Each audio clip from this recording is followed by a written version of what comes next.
Axşamınız xeyirli olsun. 18:00 keçir. Bakıda saatlarımız studiyada Xəyal Orucoğludur və veriliş olaraq radio vəkili sizə təqdim edirik. Yurt FM-də hər birinizi salamlayırıq və bugün də sizinlə danışacağımız məsələ, danışacağımız mövzumuz var ki, radio vəkillə birlikdə müzakirə edəcəyik. Amma müzakirələrimizə rəng qatmaq üçün sizin də mesajlarınız, sizin də suallarınız bizim üçün çox önəmlidir və çox vacibdir. Bunun üçün sən neyinirsiniz elə indidən veriliş başlayan kimi nömrələrimizi elan edim ki, bir saat boyunca siz də öz suallarınızı göndərin. Biz də burada hüquqi suallarınızı cavablandıraq. Sizi maraqlandıran istənilən məsələ ola bilər.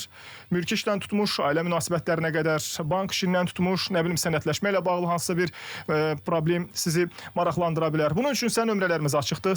099 6 907 907 bizim WhatsApp nömrəmizdir. Bu nömrələrdə sizin suallarınızı gözləyirik. Bundan savayı həmçinin qeyd edim ki, bizim mövzumuz da var ki, o mövzu ətrafında da danışacağıq. Amma əvvəlcə istərdim ki, bugün sizinlə hansı vəkilimiz və hansı məsələni danışacağıq, bu barədə bir məlumat verin. Bugün məhkəmə işlərindən danışacağıq. Daha doğrusu məhkəmələrin verdiyi qərarların icraları nə dərəcədə lazımınca icra olunurmu yoxsa yox? Bax, bu mövzu ilə başlayacağıq. Studiyamızın bugünkü vəkil qonağı Binyamin Cümayevdir. Xoş gəlmisiniz, salamlayırıq sizi. Xoş gördük, xoş gördük. Mən də həm dinləyicilərimizi, həm izləyicilərimizi salamlayıram. Təşəkkür edirik. Və onlara xoş saat arzu edirəm. Çox sağ olun, ümid edirəm ki, biz bugün onların suallarını cavablandırmaqla onlara bir növ həm də müəyyən problemlərin həlli istiqamətində yol göstərməklə bir xoş saat həm də ərmağan etmiş olacağıq. Təbii ki, sizin sayənizdə. İnşallah və beləliklə başlayırıq. Bugün doğrudan da bir çox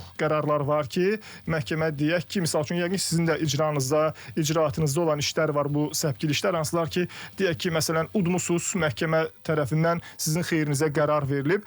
Amma görürsən ki, həmin işin icrası ilə bağlı bəlli bir zaman, xeyli bir zaman vaxt alınır və müəyyən mənada siz də o icra məmurları, bu işə baxan şəxslərlə bir diyaloqa girməli olursunuz ki, qardaş, bu iş məhkəmə qərarı ilə qüvvəyə minib, deyək ki, məsələn, işi udmuşuq, bas bunun icrası niyə belə uzanır? Ümumiyyətlə, nə dərəcədədir vəziyyət? Necədir ümumiyyətlə hal-hazırda icra ilə bağlı proses?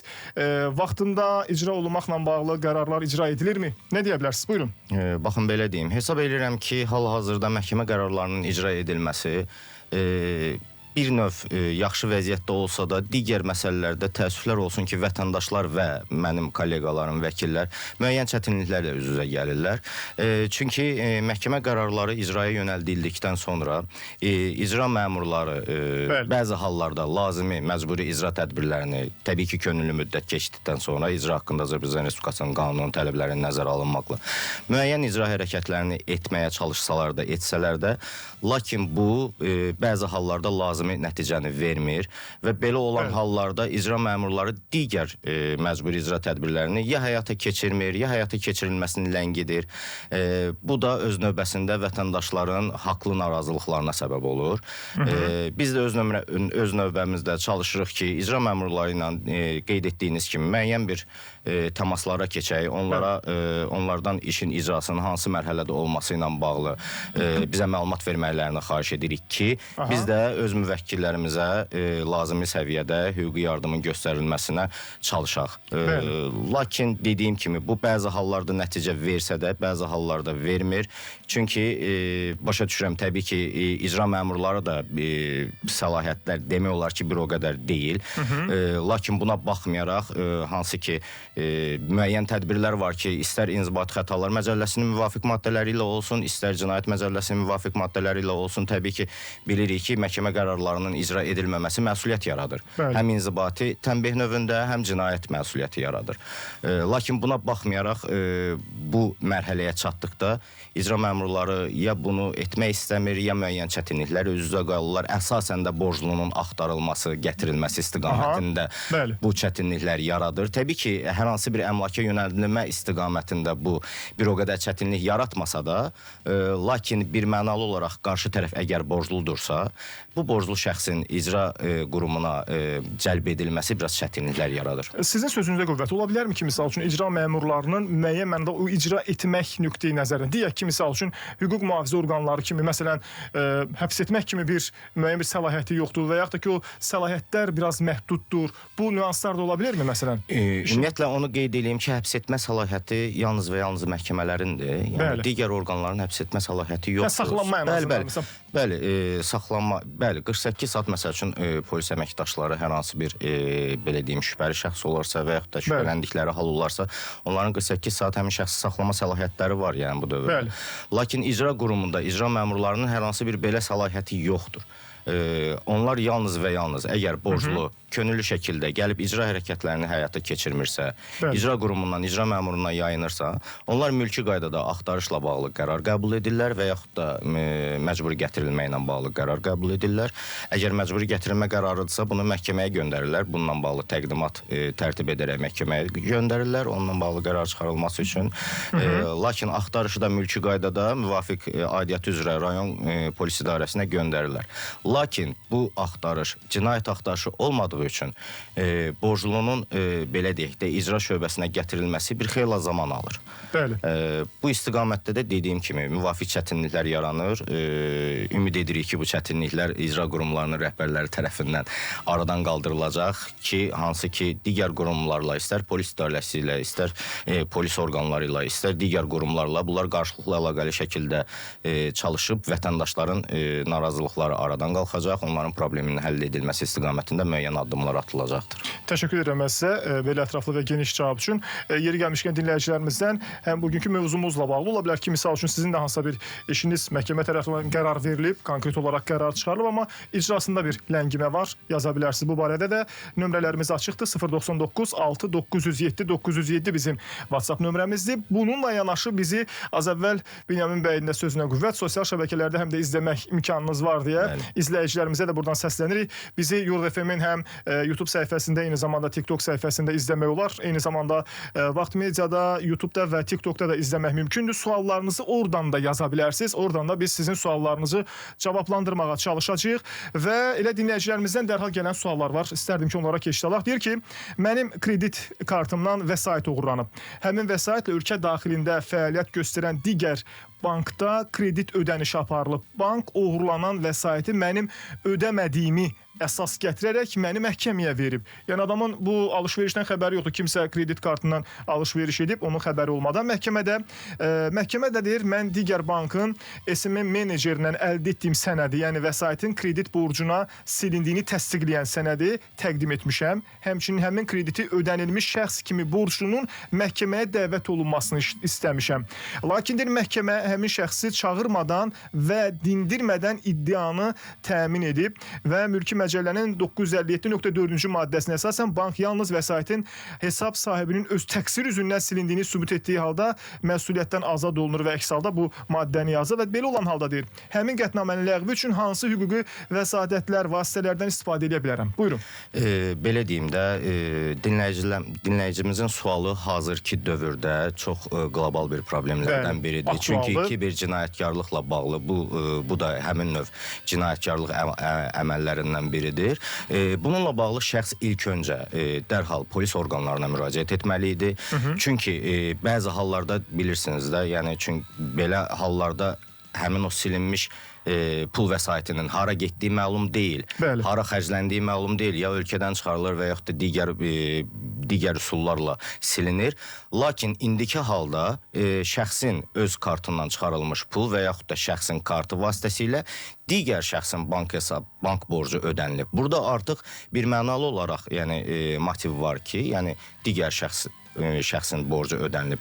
Polis orqanlarına müraciət etdikdə isə bu dərhal nəticə verəcəkdir. Polis orqanları dərhal həmin şəxsi dəvət edib və bununla bağlı lazımi tədbirləri görəcəklər. Məhkəmə yalnız belə deyək də bundan sonra bu cinayət əməli aşkar edilərsə, bununla bağlı cinayət işi açılarsa, həmin şəxs yeni açılmış hallar üzrə yenidən məhkəməyə müraciət edib, barəsində olan borcun silinməsi istiqamətində müvafiq qərar hesab edirəm ki, qərar qəbul edəcəkdir. Və məhkəmə həmin şəxsin xeyrinə deyil, əleyhinə qərar qəbul etmiş olsa, digər instansiya olaraq apellyasiya məhkəməsinə verə bilərmi? Təbii ki, apellyasiya məhkəməsinə müraciət edə bilər. Birinci instansiya məhkəməsinin qərarından, ümumiyyətlə bütün qərarlardan təbii ki, bəzi qərar və qərardadlar var ki, onlardan şikayət şikayət qərarları yox, daha doğrusu qərardadlar var ki, onlardan şikayət vermək mümkün deyil. Amma bir çox hallarda birinci instansiya məhkəməsinin qətnamələrindən şikayət vermək apellyasiya instansiyasına, onun da nəticələrini qane etmədikdə Azərbaycan Respublikası Ali Məhkəməsinə kassasiya şikayəti ilə müraciət edə bilərlər.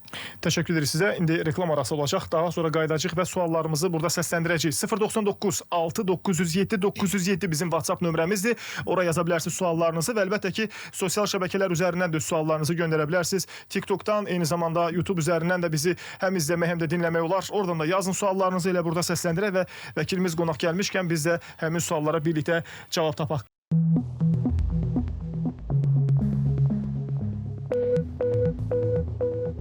Bəli, qayıtdıq reklam blokundan və indi suallarımızı səsləndirəcəyik. Biz bugün məhkəmə qərarları lazımınca icra olunurmu? Bax, bu barədə danışırıq. Bugünkü mövzumuz belədir. Və əlbəttə ki, bu istiqamətdə danışdıq. Bizim dəyərli vəkil qonağımız Binyamin Cumayev bugün bizim suallarımızı cavablandırır. Və onunla birlikdə həm də sizin suallarınıza cavab tapmağa çalışırıq. Və suallarınız varsa, radio vəkilə 099 6 907 907 bizim WhatsApp nömrəmizdir. Oradan yazılı formada öz suallarınızı göndərin. Radiodan bizi dinləyənlər və elə sadəcə olaraq belə dinləyən dinləyicilərimiz də WhatsApp üzərinə yaza bilərlər. Amma sosial şəbəkədən də izləyənlər oradan da yazıb göndərə bilərlər öz suallarını. Bunun üçün sadəcə olaraq ya Yurd FM-in YouTube və TikTok səhifəsindən yaza bilərsiniz və ya Vaxt Medianın TikTok və YouTube səhifəsindən də hal-hazırda canlı yayımlanır. İkisindən də yaza bilərsiniz, fərq etməz, suallarınızı burada səsləndirəcəyik. Və yazılan suallarını keçid almamışdan qabaq bizə hal-hazırda WhatsAppdan yazan dinləyicimiz yazıb ki, mənim atam rəhmətə gedib, babamın evinə əmim baxır. Məhkəməyə verib pay ala bilərəmmi? Buyurun. Bu suala cavab olaraq ilkin olaraq müəyyən etmək lazımdır ki, şəxsin babası atasından əvvəlmi rəhmətə gedib, yoxsa sonra mı rəhmətə gedib? Çünki belə bir nüans var burada vərəsəlik işlərində adətən. Əgər baba daha əvvəl rəhmətə gedibsə və rəhmətə gedəndən sonra artıq övladlar vərəsəliyi qəbul ediblərsə, burada vərəsələrdən biri və yaxud da bir neçəsi öz payından imtina eləyə bilər və bununla həmin əmlak əminin adına keçibsə, bu artıq hər hansı bir pay tələb etmək hüququndan məhrum edir. Yalnız və yalnız əgər ata daha sonra daha əvvəl rəhmətə gedibsə, babadan əvvəl dünyasına bəli. Və belə olan halda, bəli, onun ölmüş vərəsənin övladı kimi o pay tələb edə bilər. Aha. Bax, bu nüansı bir aydınlaşdırmaq lazımdır. Ona görə də bax, bu məqamı qeyd etdik sizə. Deməli, 099 6 907 907 WhatsApp nömrəsində suallarınızı gözləyirik. Oradan gələn suallar var. Bir də bizə hal-hazırda TikTokdan yazan dinləyicimiz var. İzləyicimiz daha doğrusu. Yazıb ki, banka 30.000 borcum var və deyir ki, yoldaşım və anam xərçəng xəstəsidir. Bank deyir, məndən maaşımın 100%-ni tutur və çox qəribədir ki, belə bir tutulma deyir, nə qədər doğrudur? Soruşur bizdən. Buyurun, zəhmət olmasa cavablandırın. Bu tutulma tamamilə qanun pozuntusudur. Çünki icra haqqında Azərbaycan Respublikası qanunun müvafiq maddəsinə əsasən tutma şəxsin əmək haqqının və yaxud da pensiyasının və yaxud da gəlirlərinin 50%-nə yönəldilə bilər. Yalnız və yalnız istisna hal kimi aliment işlərində aliment borcu qabarıq olarsa, belə olan halda 70%-dək yönəlmə aparıla bilər. Bununla da həmin o sualı verən şəxsə bildirmək istəyirəm ki, bu tamamilə qanunsuzdur. Bununla bağlı lazımi qurumlara şikayət etməklə o bu halı aradan qaldırmağa nail ola bilər. Özü də mən belə başa düşdüm ki, bu məhkəmə qərarı ilə bu qərar verilib. Çünki deyir ki, Abşeron rayonunun icraçıları bu istiqamətdə də bir tələb kimi bir icra ediblər. Deyir, belə mənə qarşı haqsız davranıblar deyə dinləyicimiz yazıb. Ümumiyyətlə onu qeyd edim ki, məhkəmə qərarları bəzi hallarda vətəndaşlar da bunu səhv başa düşür. Məhkəmə qərarlarında borcun ödənilməsi hissəvi şəkildə qeyd olunmur. Bəli. Yalnız və yalnız şəxs özü müraciət etdikdə, icra üsulunun dəyişdirilməsi ilə bağlı və yaxud da hissəvi ödənişlə bağlı müraciət etdikdə, məhkəmə bununla bağlı qərar qəbul edə bilər işin hallarına uyğun olaraq. Lakin məhkəmə deyək ki 30.000 manatdırsa, qət edərkən, qətnaməni çıxararkən orada qeyd edir ki 30.000 manat A şəxsindən B şəxsinə, A şəxsindən tutularaq B şəxsinin xeyrinə ödənilsin. Yəni burada hər hansı bir hissəli yoxdur. Bunu artıq icra məmurları müəyyən edirlər. İcra məmurları dediyim kimi 10 gün şəxsə, 10 günədək şəxsə könüllü müddət verirlər.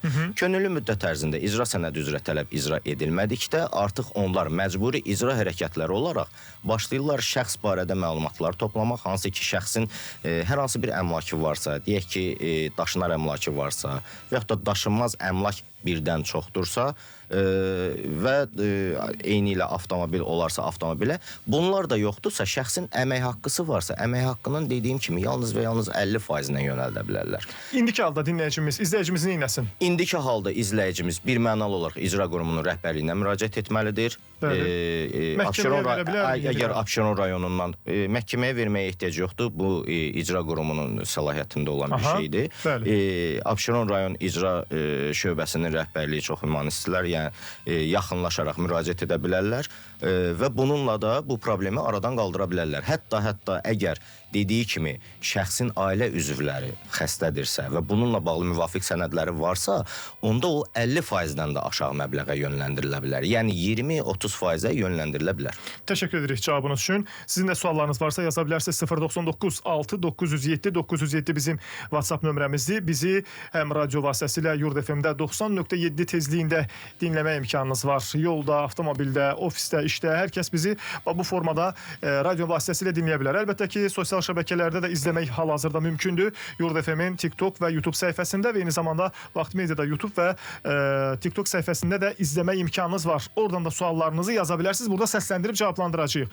Bizə hal-hazırda WhatsApp-dan yazıblar. Deyir ki, mən bir il bundan qabaq müəllim işləyirdim. O zaman deyir, kredit götürmüşəm. Sonra müəyyən səbəbdən işdən öz ərizəmlə çıxmışam.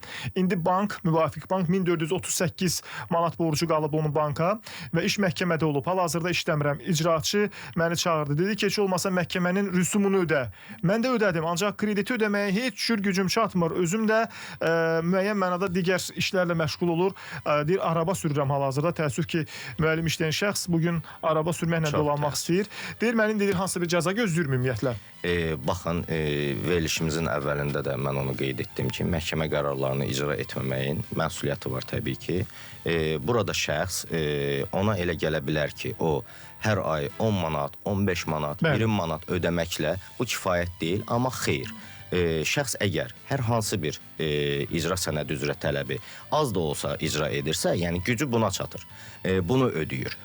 Çünki dediyim kimi məhkəmə qərarlarını icra etməmək İnzibati Xətalar Məcəlləsinin 528.1 və Cinayət Məcəlləsinin 106-cı maddəsi ilə tənzimlənir bunlar. Hər iki maddədə, hər iki məcəllə üzrə qeyd edilir ki, qərəzli şəkildə icra etməmək. Yəni, heç bir ödəniş etməmək bu artıq qərəz yaradır və şəxs barədə hər hansı bir tədbirin görülməsinə gətirib çıxara bilər. Lakin şəxsin qərəzi yoxdur, bu ay 5 manatı var, 5 manat ödəniş edir. Məbləğ də belə bir böyük məbləğ deyil. Gələn ay 10 manat olacaq, 10 manat edəcək. İnşallah ki, işləri yaxşı olar. Digər aylarda 100 manat, 150 manat imkanı nəyə çatır? Burada artıq şəxs qərəzi aradan qaldırır. Qərəz aradan qalxdıqdan sonra nə icra məmuru, nə də məhkəmələr şəxs barədə hər hansı bir məsuliyyət tədbirləri görməkdən çəkinəcəklər. Çünki şəxsin qərəzi yoxdur. Yəni bu icra edə bilmir sadəcə olaraq. Aydındır. Digər bir sual var. Avtomobil qəzası ilə bağlı bir sualdır. Deyir ki, salam maşın dəryaşıb, maşında olanlardan biri 10 ədəd qabırğası sınıb və müalicə alıb və şikayətçi deyil, heç bir şəxs şikayətçi yoxdur. Sürücünün deyir, etibarnaməsinin vaxtı 2 gündür bitmiş olub. Yəni hadisə baş verəndə belə anladım ki, sürücüyə məhkumluq düşə bilərmi adına? Xəsarət alan şəxsin deyir, ekspertizası ağır qiymətləndirilib. Ağır qiymətləndirilib. Demək, belə olan halda təbii ki, polis orqanları tərəfindən müəyyən araşdırmalar aparılır. Şəxs həmin avtomobili idarə etmək hüququ olmadan avtomobili idarə edib, bu başqa bir məsuliyyətdir. Bu həmin şəxsin etibarnaməsi olmadan idarə etməsinə görə bir məsuliyyət yaradır. Lakin buna təbii ki, bu hala qiymətləndirməni artıq deyirsiniz ki, orada şəxsin heç bir şikayəti yoxdur, barışıq var. Belə olan halda, belə deyim, buna qiyməti verəcək müvafiq araşdırmanı aparan polis qurumları. Yəni onlar hər bir şəxsin izahatlarını alacaqlar və işə lazımi hüquqi qiymət verəcəklər. Yəni o əgər belə deyim, hər hansı bir şikayət yoxdursa, barışıq varsa, burada hər hansı bir məsuliyyətdən, yəni cinayət məsuliyyəti, bəli, həbsdən söz gedə bilməz. Çünki belə hallarda adətən məhkəmələr şəxslərin barışmasını, onlar arasında barışıq əldə edilməsini təbii ki, yüngülləşdirici hal kimi nəzərə alırlar və burada artıq həbsdən yayınmağa çalışırlar. 0996907 bizim WhatsApp nömrəmizi yaza bilərsiniz. Biz hal-hazırda Yurd FM 90.7 tezliyində canlı yayımdayıq. Radio Vəkil proqramını dinləyirsiniz. Studiyada sizinlə mən Xəyal Orucoğludur və qeyd edim ki, bir saat boyunca sizi maraqlı olan, sizi maraqlandıran hüquqi səpkili sualları bizə ünvanlama imkanınız var. Sənədləşmə, mülk iş, ailə, nə bilim, ayrılma, boşanma, bu səpkili istənilən bir sualı bizə yaza bilərsiniz. Bugünkü vəkil qonağımız Binyamin Cumayevdir. O bizim həm də sizin suallarınızı cavablandırır. 0996907 WhatsApp nömrəmizdir. Bizi həm də sosial şəbəkələr üzərindən bu dəqiqə canlı izləmək də olar. Burada həm maarifləndirici, həm özümüz üçün maraqlı olan bir neçə məsələ, yəni hüquqi səpkili mövzular müzakirə olunur. Oradan da yaza bilərsiniz, oradan da izləyə bilərsiniz və oradan da suallarınızı göndərə bilərsiniz. Vaxt Medianın həm YouTube, həm də TikTok səhifəsində canlı yayımlanırıq. Eyni zamanda Yurd FM-in də TikTok və YouTube səhifələrinə hal-hazırda canlı yayımlanırıq. Oradan da suallarınızı göndərə bilərsiniz. Və bizə WhatsApp-dan hal-hazırda yazılan daha bir sual var. Binyamin bəy deyir ki, mənim adıma heç bir şey yoxdur, amma işlə əlaqədar olaraq kartıma 30 min və biraz da üstü olan pullar, hesablar köçürülür. Bu nəsə problem yarada bilərmi? Və bir də deyir ki, bəli, deyir ki, taksidəyəm, indi çalışacağım, sizin sualınızın cavabını eşitdim, amma hər halda bir səsləndirdik, siz cavabınızı buyurun. Yəni, nə ilə bağlı problem yarada bilər? Yəni, deyir, bilsəm, kartını bloklaya bilərlərmi və yaxud ki, bu pul sənə hardan gəlir deyib də bir sorğu, sual etmək kimi belə bir problem yarada bilərmi? Hər halda yəqin ki, bunu soruşur dinləyicimiz. Baxın, bunun araşdırılması dediyim kimi, əgər şəxsin hər hansı bir fəaliyyətində qanunsuzluq yoxdursa, bununla bağlı hər hansı bir sual verilmir, təbii ki.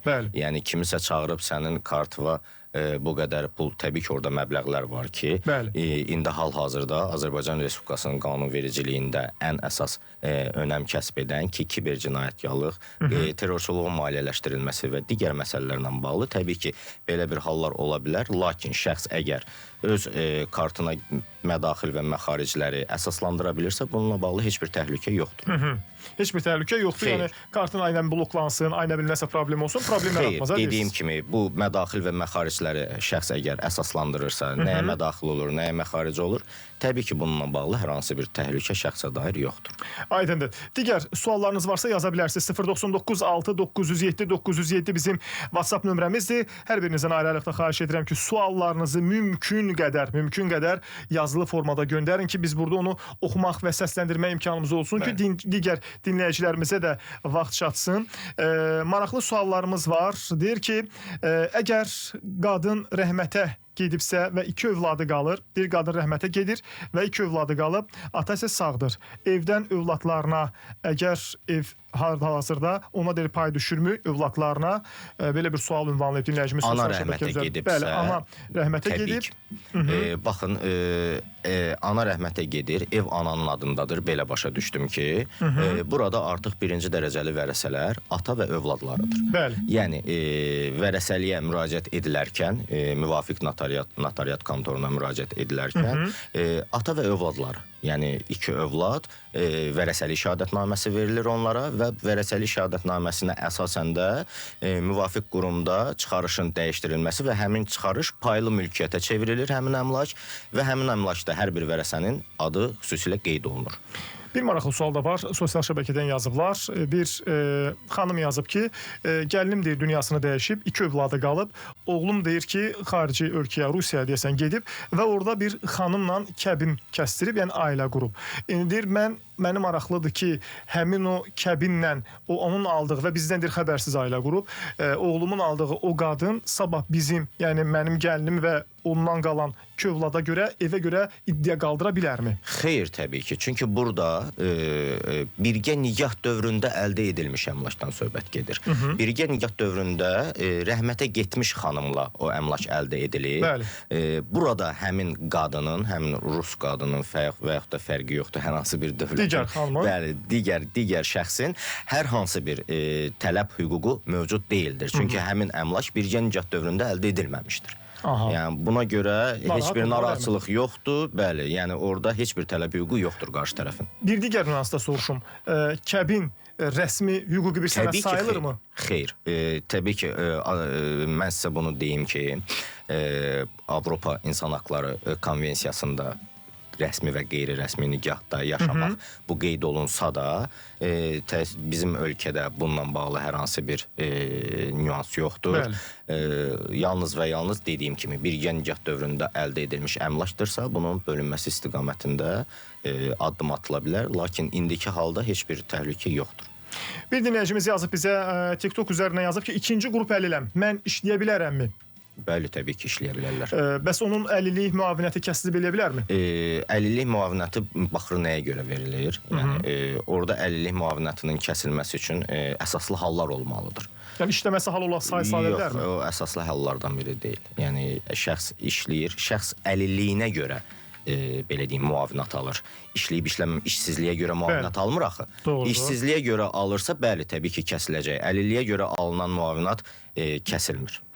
Varsa suallarını siz də yazın, göndərin. 099 6 907 907 bizim WhatsApp nömrəmizdir və ünvanlanan sualları burada radioda səsləndiririk. Bizi həm radioda dinləmə imkanınız var. 90.7 tezliyində hal-hazırda bizi dinləyirsiniz. Yurd FM-dəyik. Bugünkü qonağımız Binyamin Cumayevdir. Vəkil olaraq o həm sizin, həm də bizim suallarımızı cavablandırır.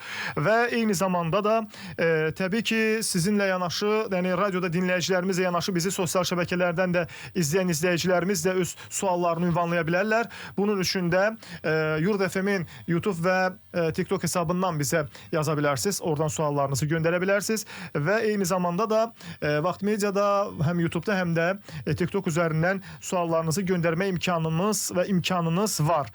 Daha bir sual var dinləyicimizdən. Deməlidir ki, ev mənim anamın adınadır.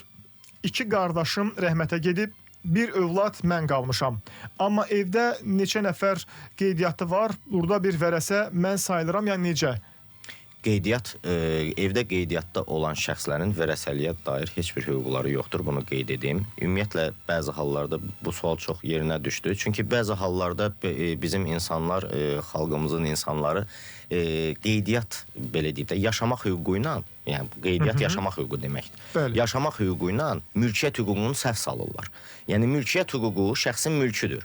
Qeydiyyat amma onun yalnız və yalnız həmin əmlakda yaşamaq hüququdur. Yəni, bununla bağlı qeydiyyatda ola bilər ki, bir neçə şəxs olsun, lakin onlar vərəsəliyə dair heç bir iddia irəli sürmək hüququna malik deyillər. Yalnız və yalnız vərəsə anaya əgər belə deyim, nəsə olarsa, ana rəhmətə gedərsə, gələcəkdə birinci dərəcəli vərəsə həmin övlad sayılır. Maraqlıdır. Digər bir maraqlı sual da var. Yeri gəlmişkən sizin də suallarınız varsa yaza bilərsiniz. 099 6 907 907 WhatsApp nömrəsində hal-hazırda suallarınızı qəbul edirik. Sosial şəbəkə üzərindən də izləyən izləyicilərimiz var. Oradan da suallarınızı yaza bilərsiniz. TikTokda və YouTube'da da hal-hazırda izləyirlər bizi. Həm Yurd FM-in səhifəsində, həm də Vaxt Media səhifəsində. Mən digər bir suala keçid almaq istəyirəm. Deyir ki, ana boşandıqdan sonra evlənirsə başqa bir şəxslə, atanın haqqı varmı uşağı anadan alsın? Baxın, belə deyim, təbii ki, atanın haqqı ola bilər, lakin bundan ötürü ilk öncə övladın yaşına baxırlar. Deyək ki, məsələn, uşaq az yaşlıdır, 10 yaşından aşağıdır məsələn. 10 yaşdan aşağıdır, belə deyim, 10 yaş və 7 yaş. 7 yaşda bilirsiniz ki, uşağın fikri öyrənilə bilər, amma 10 yaşda öyrənilməsi zəruridir. Belə olan halda, əgər ata övladı anadan almaq istəməsini, istəyini əsaslandıra bilirsə, müvafiq icra hakimiyyəti orqanının rəyi varsa, bəli, və bununla da bəli, təbii ki, ala bilər. Çünki bizdə ölkədə adətən övladın anaya verilməsi bu tandem şəklini alıb, lakin ailə məcəlləsi həm ataya, həm anaya eyni hüquq verir. Bəli, eyni hüquq tanıyır. Yaxşı, qadının başqa kişi ilə ailə qurması buna əsas verə bilərmi ata alsın uşağı? Elə hal ola bilər ki, bəli, əsas verə bilər. Yəni, məndə bu dəqiqə belə bir kes var və o istiqamətdə işlər aparılır və çox güman ki də biz bütün rəyləri də almışıq və inşallah ki... Yəni, bu əsas verir, düzdürmü, haradasa? Elə bir hal ola bilər ki, bəli. Bütün hallarda yox, çünki elə hal olur ki, atalıq gəlir, və övladla elə münasibət qurur ki, baxırsan ki, bəlkə də öz atası bu övladla belə bir münasibət qurmayıb, amma elə hal var ki, bəli, əksinə olur. Belə hallarda bəli, atanın tam olaraq hüququ var o uşağa qarşı tələb irəli sürmək. Aydındır. Dinləyicilərimizdən gələn digər suallar da var. Deyir, mən alimentlə bağlı yazmışam. Bugünkü gündə deyir, mənə hər bir uşağa görə deyir, əmək haqqının 400 manatdan 89 misli qərarı verilib işləmədiyim halda, yəni mən 2 uşağa görə necə 720 manat verə bilərəm, yəni aliment kimi. Halbuki deyir, minimum aliment 245 manatdır. 246 manat da hal-hazırda minimum aliment. O yəqin ki, indeksasiya edilməyə dair verilib qərar. Çünki indeksasiya ilə də elə verilib. Bəli, indeksasiya ilə bağlı verilibdir. Orada indeksasiya edildikdə, belə deyim, Ali Məhkəmənin səhv eləmirəmsə plenum qərarıdır. Hansı qərardır yadımdan çıxıb, amma Ali Məhkəmənin plenum qərarıdır. Orada qeyd olunur ki, indeksasiya edilir, 0,50 misli miqdarında olur, lakin əvvəlki dönəmlərə baxıldıqda orada hesablanma qaydası var. Çox güman ki, məhkəmə bununla bağlı hesablama aparıb və müvafiq qərarı qəbul edibdir. Lakin bu demək deyil ki, şəxs bununla bağlı məhkəməyə müraciət edə bilməz. Hər bir şəxsin konstitusiyon hüququdur ki, məhkəməyə müraciət etsin. Həmin şəxs daha sonra məhkəmədə alimentin azaldılması ilə bağlı iddia qaldıra bilər. Həmin iddiasını əsaslandırarsa əgər, təbii ki, məhkəmə qanunvericiliyin tələblərinə və hər iki şəxsin hüquqlarını nəzərə almaqla qərar qəbul edəcəkdir. Maraqlıdır. Bu sualına cavabını eşitmiş olduq. Yeri gəlmişkən sizin də suallarınız varsa yaza bilərsiniz. 099 6 907 907 bizim WhatsApp nömrəmizdir. Suallar bir xeyli gəlir və hamısını istəyirəm ki, çatdırım, çalışım, oxuyum ki, sizin də suallarınız cavabsız qalmasın. Əgər deyir, ev valideyndən qızına keçibsə, dünyasını dəyişərsə bir başqa övladına qalırmı? Ərin o əmlakdan hər hansı söz haqqı varmı? Anadan vərəsəliklə keçib qızına, belə deyim də, əgər vərəsəliklə əgər qızına keçirsə əmlak, atanın orada, yəni qızın həyat yoldaşının orada hər hansı bir, yəqin ki, burada qızın həyat yoldaşından söhbət gedir. Çox böyük ehtimal ki, bəli. Qızın həyat yoldaşının orada hər hansı bir pay hüququ yoxdur. Çünki biz bayaq da qeyd etdik ki, birgə nikah dövründə tərəflərin birgə təsərrüfatı ilə əldə edilmiş. Yəni, birgə təsərrüfat bu demək deyil ki, hər iki tərəfdə işləyir və qazandıqları pulla. Ola bilər ki, xanım işləməz, evdar xanım olar, övladlarına baxar. Bu da onun özünün təsərrüfatıdır, yəni övladlara baxmaq bunun təsərrüfatıdır. Əmlak pul qazanmaq da kişinin təsərrüfatıdır. Ancaq indiki halda hər hansı bir xanımın, həyat yoldaşının həmin mənzilə dair, həmin əmlaka dair heç bir hüququ yoxdur. Aydındır. Qısa bir sualda səsləndirəcəm, reklam blokdan keçəcək. Sonra bir xeyli suallar yenə var. Deyir ki, mən kiraya qalıram. Dinləyicimiz sosial şəbəkədən yazıb, deyir, getmişəm arayış almağa, məndən zibil pulu tələb eləyir. Bu kiraya qalan şəxsdən zibil pulu tələb edilməsi nə qədər doğrudur? Baxın, zibil pulu mənzildə yaşayanlar verir. Bu artıq kirayəşinlə, icraya verənlə, ev sahibi deyir, pulu ödəyir amma. Ev sahibi pulu ödəyirsə, burada bir mənalı olaraq həmin qəbzləri təqdim edir. Təqdim etdikdən sonra heç bir məbləğdə pul tələb edilə bilməz və arayışda qeyd-şərtsiz təqdim edilməlidir. Təşəkkür edirik bu cavabınız üçün də. Bu cavabı da səsləndirmiş olduq. Hörmətli bizi TikTok sosial şəbəkəsində izləyən izləyicimiz qısa bir reklam arası var. Gedəcəyik, daha sonra qayıdıb gələcəyik. Reklamlarımız da maraqlıdır, bizdən ayrılmayın.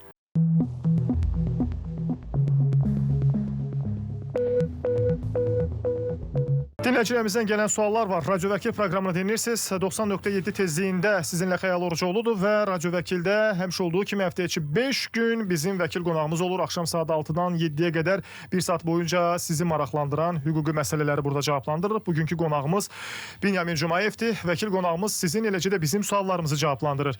Deyir ki, nənənin adına olan evdən nəvələrə pay düşür, yoxsa yalnız övladlara?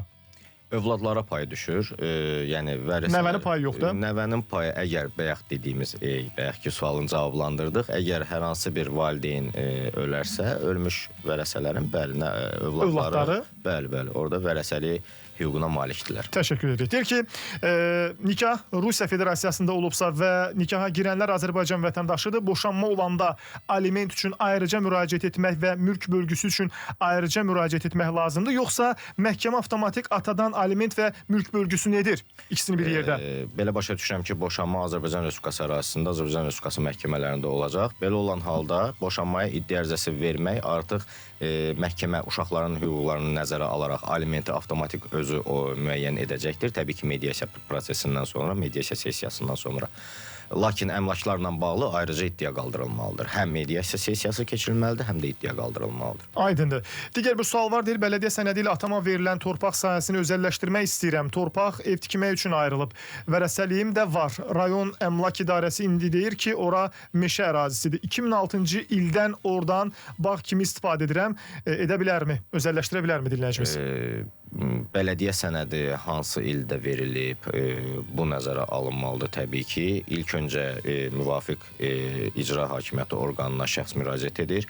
Oradan imtina aldıqdan sonra məhkəmə qaydasında məsələni mübahisələndirib öz əsaslandırmalarını gətirməklə müsbət cavab əldə edə bilər məhkəmədən. Rəsmi şiirim olanda kredit götürdüm. Daha sonra işdən qovuldum. Ödəyə bilmədiyim halda məni həbs edə bilərlərmi?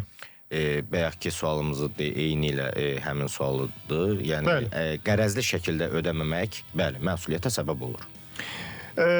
Deməli bir uzun bir sual da vardı. Daha bir sualı onu səsləndirəcəm. Deyir, mənim əmlak mübahisəm var. Birinci instansiya qismən təmin edib. Apellyasiya məhkəməsi ekspert rəy verib. Rəydən sonra qərar qəbul edəcək. Mənim xeyrimə qərar çıxsa, mən ödəniləcəyi günə 1% tələbi irəli sürə bilərəmmi? Yəqin ki, əldən çıxmış faydanı nəzərdə tutur. Əgər tələb təmin edilərsə, əldən çıxmış fayda ilə bağlı əsaslandırıcı iddia ilə müraciət edib təmin edə bilər. Deyir ki, mənim sualım belədir, qardaş. Mən ailəmlə pasport qeydiyyatında oldum. Ünvan plana düşərsə mənə və ailəmə birinci şəxsdən ayrıca olaraq əmlak yaxud pul düşürmü?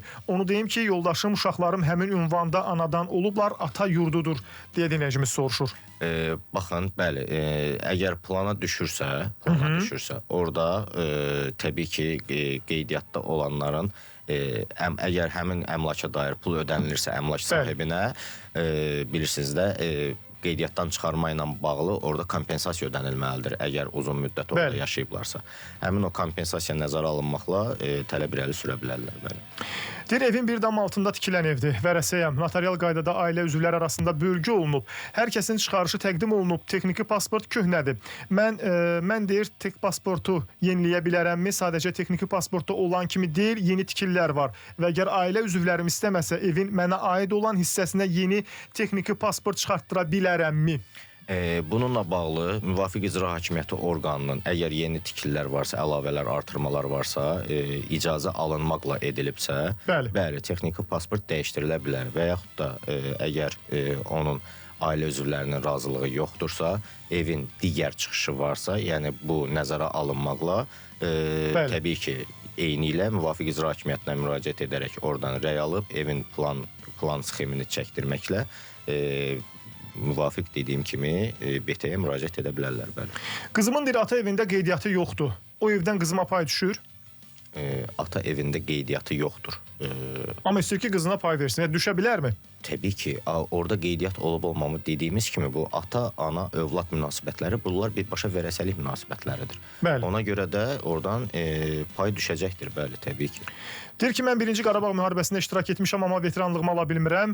Yəni adıma heç bir sənəd yoxdur. Məhkəmə yolu ilə bu mümkündürmü və necə? Bəli, təbii ki, mümkündür. Məhkəmə yolu ilə inzibati orqan, inzibati məhkəməyə müraciət ediləcək. İnzibati prosessual məcəlləyə əsasən burada artıq məhkəmə özü də sizə köməklik göstərəcək sübutların yığılması istiqamətində. Buna görə də iddia ərizəsi ilə müraciət edə bilərsiniz. Arxiv sorğuları veriləcək. Onlar çıxarıldıqdan sonra sizin arxivdə həqiqətən də döyüşdüyünüz təsdiq olunarsa, bununla da siz veteran adına malik ola bilərsiniz. Bir dinləyicimiz maraqlı bir sual da yazıb. Bunu da səsləndirək və verilişimizi yekunlaşdıracaq. Deyir ki, bir construction şirkəti mənzilimə deyir cam balkon quraşdırıb və ödəniş edib 2700 manat. Gətirib deyir quraşdırdılar. Bir həftə sonra deyir görmüşəm ki, yağış yağanda su axıdır.